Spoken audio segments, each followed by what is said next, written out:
Hello friends, হরে কৃষ্ণা, রাধে রাধে। তোমাদের সামনে এটা ব্লগ নিয়ে চলে এসেছে। এটা আমার ছেলের জন্মদিনের ব্লগ। ছেলের 5 বছর পূর্ণ হবে আজ। তো ছেলের জন্মদিনটা প্ল্যান ছিল অন্যভাবে করার, আর ইচ্ছা ছিল, কিন্তু যেহেতু একটা অন্য পরিস্থিতির জন্য আমি এখানে এসে পড়েছি, তো জন্মদিনটা একটু অন্যরকমই ছিল। আর আগাগোড়াই আমি বিশ্বাস করি আমি বেশি হাইফাই করে জন্মদিন করি না, তার বদলে আমার মানে অন্য কিছু করার, মানে ঘরে যেইটুকুনি রিচুয়ালস করার সেইটুকুনি আমি করি। আর নর্মাল বাচ্চা যেহেতু কেক কাটাটা না হলে ওরও তো আনন্দ হয় না, সেইটুকুনি করার সেইটুকুনি করি।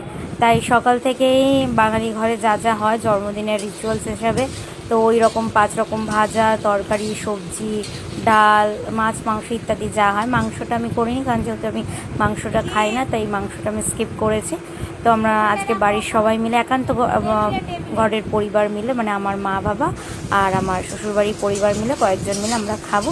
তাই সবাই একসাথে রান্নার কাজে জুটে গেছি। সকালবেলা থেকে শ্বশুর শাশুড়ি দুজনে মিলে সবজিগুলো কেটে রেখেছিলো, আলু, পটল, তারপর আদা রসুনগুলো ছিলে রেখেছিলো। আর পরবর্তীকালে আমরা সবাই, আমি আর শাশুড়ি মা আর কাকি শাশুড়ি মিলে আমরা সবাই রান্নাবান্না করেছি। সবাই হাতে হাতে জোগাড় করে দিয়েছে, আর আমি, শাশুড়ি মা আর মা মিলে রান্নাবান্না করেছি আমি। তো এটাই হয়েছে ব্যাপার। তারপরে মাঝখানে গেছিলাম ছেলেকে স্নান করিয়ে দিয়ে, ঠাকুরকে নমস্কার করিয়ে দিয়ে, নতুন জামা প্যান্ট পরে ঠাকুরকে নমস্কার করে প্রেয়ার করিয়ে নিলাম। ভেবেছিলাম সকালবেলা একটু বজরংবলীর মন্দিরে পুজো দিতে যাব, কিন্তু সকালে উঠেই এতগুলো কাজ ছিল, যেহেতু অনেকজন খাওয়া দাওয়া করবে, তাই আর সকালে আর পুজোটা দেওয়া হলো না। যেহেতু রাত্রেই প্ল্যান হয়েছিল যে আমরা একসাথে খাওয়া দাওয়া করব, কারণ আমার জন্মদিনে একদমই কোনো প্ল্যান ছিল না।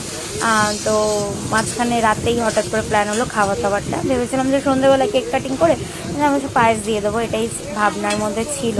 তো খাওয়া দাওয়াটাও হয়েছে প্ল্যানে পরে, তাই সকাল থেকে একটু বাজার করতে ব্যস্ত ছিল, তাই সকালবেলা মন্দিরে যেতে পারিনি। তাই আমরা চলে গেছিলাম সন্ধ্যেবেলা পুজো দিতে চলে গেছিলাম। তাই এখন এখানে মা করছে পটল আলুর তরকারি, এই দিকটা আমি এদিকটা লাল শাকটা করছি। আর কি কি মেনু করেছে অলরেডি যেগুলো হয়ে গেছে দেখে নিয়েছো, ডাল, সবজি, 5 রকম ভাজা, তারপরে হচ্ছে চাটনি, পাঁপড়, পায়েস ইত্যাদি ইত্যাদি, মিষ্টি, দই, অনেক কিছুই ছিল। আর আমি প্রথম দিকেই পায়েসটা বসিয়ে দিয়েছিলাম স্নান করে উঠে, কারণ পায়েসটা আমি আগেই শুরু করি। পায়েস, চাটনি, পাঁপড় দেওয়ার পরে বাকি রান্নার কাজটা ধরেছিলাম।